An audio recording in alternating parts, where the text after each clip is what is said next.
Hey everyone, welcome to the History Show.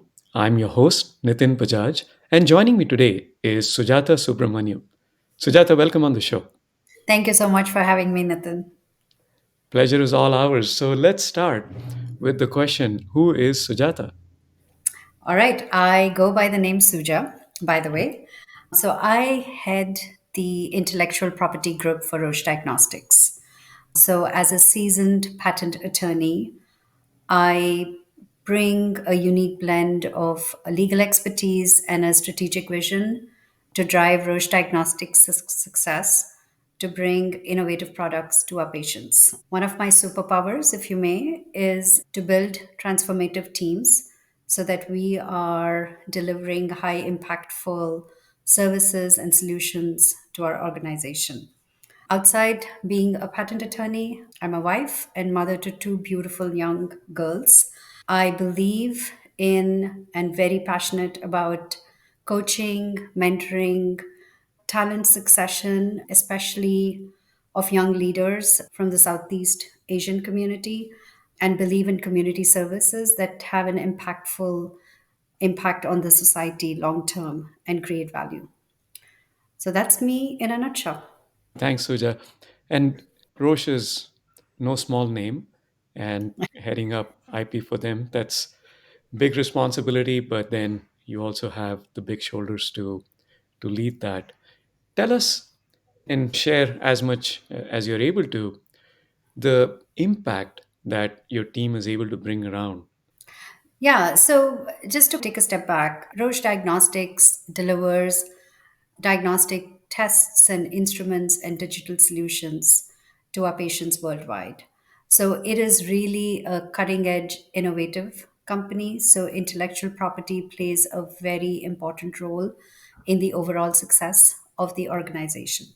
So, what my team does is really be at the forefront of that innovation to protect the innovations and also the related intellectual property that lies within the innovation so that Roche continues to bring impactful and meaningful diagnostic tests to the patients worldwide.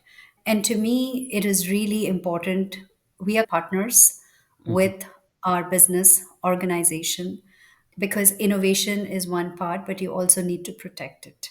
And you can imagine for diagnostics, it's really important to have those accurate tests, without which it's not just the patient, but the whole ecosystem of Mhm. their environment that relies on accurate test results. Sometimes knowing what the problem is half the solution.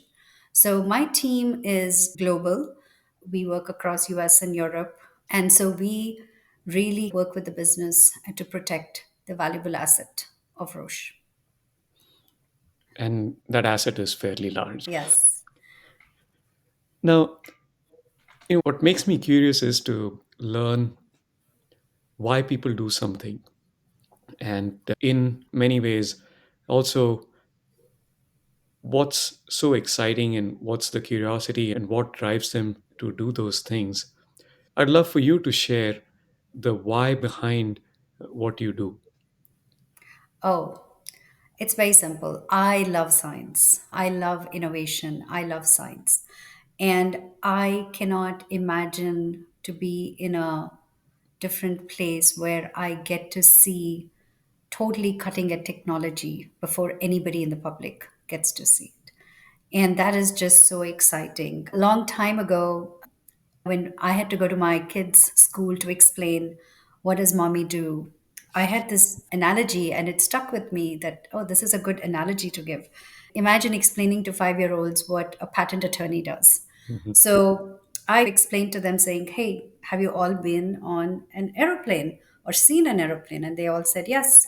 I said, imagine I get to see it even before it is built and up in the sky. So that is exactly what excites me. And technology is always evolving. Mhm. So innovation comes with this concept of evolution of technology. And when you are working at a company like Roche that does cutting edge innovation, you get to see innovation at its birthplace. True. So that's very exciting. And I'm very excited to work with some of the smartest people on this planet who bring innovative solutions to patients. That is truly exciting. And I think just to take a step further, and correct me if I misunderstand this, but just knowing a little bit about Roche, it's not just cutting edge, but you're in many cases defining what that edge looks like. And you kind of get to be on the front row seat to see all of that happen and Yeah. transpire in front of your eyes. So, yeah, I can Yeah. imagine Yeah. And how it's front exciting that, row and sometimes backstage too, which is of more course, excitement. Absolutely. Yeah. And we define innovation, we define solutions. And as a patent attorney, I get to see it all. that is amazing. I'm a little bit jealous. So, now that's the why and that amazing opportunity that you're driving and helping bring this innovation to life for several million of us on pretty much a daily basis. What's the one big challenge you, as the leader of the team, as a patent attorney, that you face in bringing this innovation to life? I think it's the same thing. It's the fast pacing, changing Yeah. technology, right? I think as patent attorneys, we are scientists at heart, and we have to keep up with technology to keep pace with the evolving innovation. Mhm. And I would say for my team, that is the biggest challenge. If you look in the last 1 year with AI, it continues to be a big challenge. And you would think, what has that got to do with patent attorneys? But AI is everywhere. How do we use those tools effectively? How do we work with our scientists who are potentially using AI? So these are some of the challenges. It's both a gift and a challenge to work with such changing innovation because you have to keep pace yourself and constantly stay curious and constantly stay involved, and that takes a lot. And sometimes change feels a lot to people, so motivating the team to be curious, motivating the team to stay in pace with the technology, giving them the space to learn new things, I think is a constant challenge that I'm constantly thinking, how do we work with our scientists, but also give the space to my team to grow? Yeah, and I would think in some cases it's also tempering that excitement that, hey, maybe we can't do that just yet. As Right. exciting as it may seem, we need to put some guardrails around, or need to Mhm. think about that a little more before we can venture because lives are at stake Right. in this case. Yeah, absolutely. And I think that's the key, right? It's to me, when a new technology is presented, it's not always when we adapt Mhm. it, right? It's how and the right Yes, way to adapt it so that we doing it a ethical way, we are doing it the right way.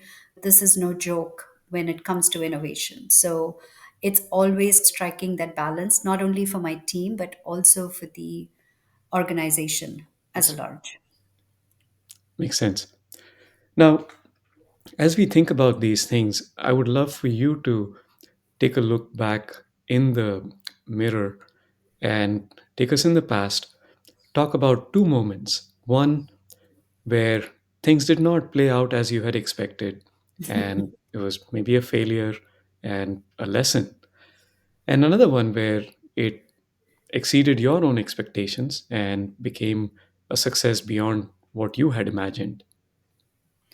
Wow, that's a tough one, right? Let me answer the success question first, right? I think to me, the fact that we innovate and we continue to protect innovation, I think is a success every day.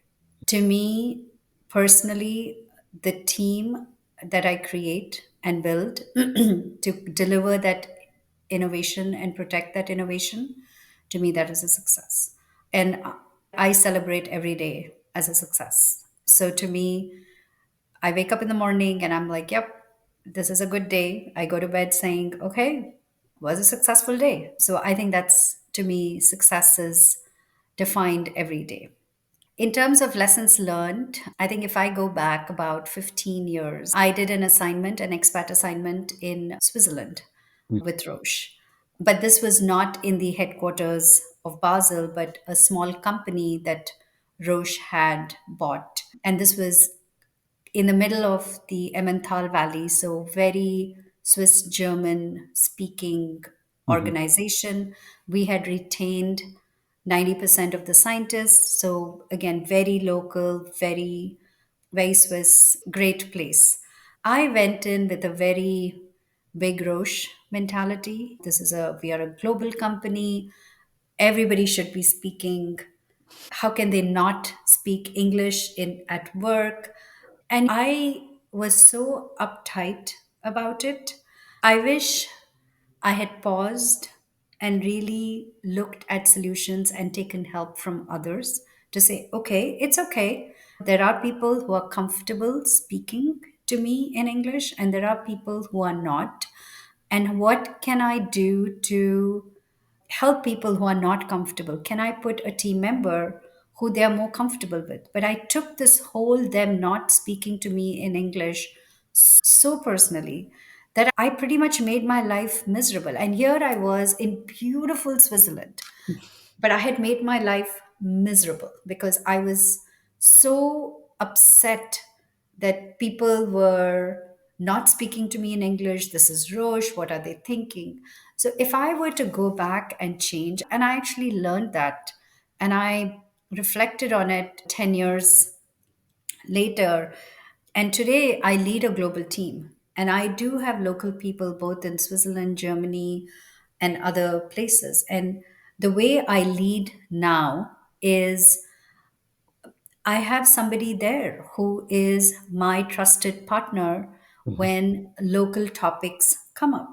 So it's not all about me being the person who needs to communicate, but having a trusted partner.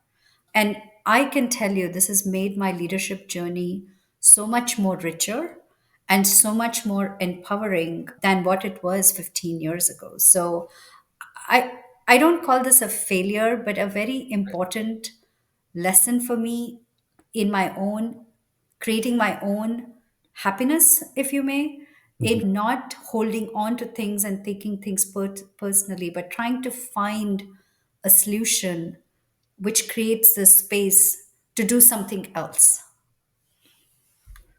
True. First off, thank you for sharing that. These moments are so personal. These are sometimes even shameful, that how could I be? And because we once we cross that line, we see, oh, how could I have been that silly? Yeah. So thank you for sharing that. Two, I agree with you that it's failure is just a different way of talking about lessons, because if we learn from that, we didn't really fail. We grew, we matured, we now have a different perspective of life, of ourselves, and how we can be better each day. And to your point about success, we should have a daily measure and say, was I successful today? And if so, what did I learn? How did I grow? And how can I be a better person for myself, but also for my team, for my family, and others? Really appreciate you sharing that. In terms of, if we take a step back and talk about what do you do for fun? What do you do to de-stress? What do you do to just reset? Because there is a lot going on, right? There is Yeah. innovation, culture, there is different time zones, and then of course you being having your own family responsibilities. So how do you step back? Yeah. So 2 years ago, I started taking fashion design classes. I Interesting. know. Yeah, I've always been interested in clothes and jewelry Mhm. and fashion, not like Emily in Paris kind of a way, but just curious about it. And so I said, okay, I had a little bit of time. A friend of mine who's very creative was giving these classes, and I said, fine. She was quite flexible. And this was still when we were working from home. So I had a Yeah. little bit more time and at least the flexibility. And it's been really fun. So what I do is I actually am big time into upcycling. So I take old clothes and try to give it a new look. That is so much fun. It's this transformation, right? You pick a piece of cloth and you transform it into something else. It lets you have that imagination. It's just fun for me. And I think the best part about stitching that I found was you can always undo and redo it. True. That's the beautiful part about it. That's my kind of de stressor. If I sit with my sewing machine or a needle thread in hand, everybody knows that, okay, now she just needs her me time and she's thinking about what to do and stuff like that. So, yeah, that's my that's what I've been doing for the last 2 years. I also practice yoga pretty much 4 days a week. So that's the other thing that I really incorporate into my daily life. Yeah, but apart from that, those are my two big de stressors that I do.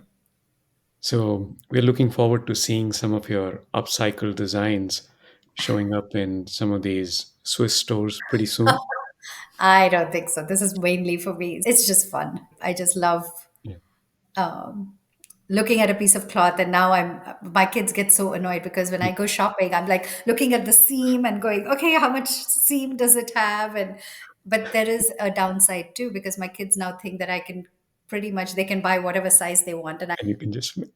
I can just do it. But so I've had to temper those expectations.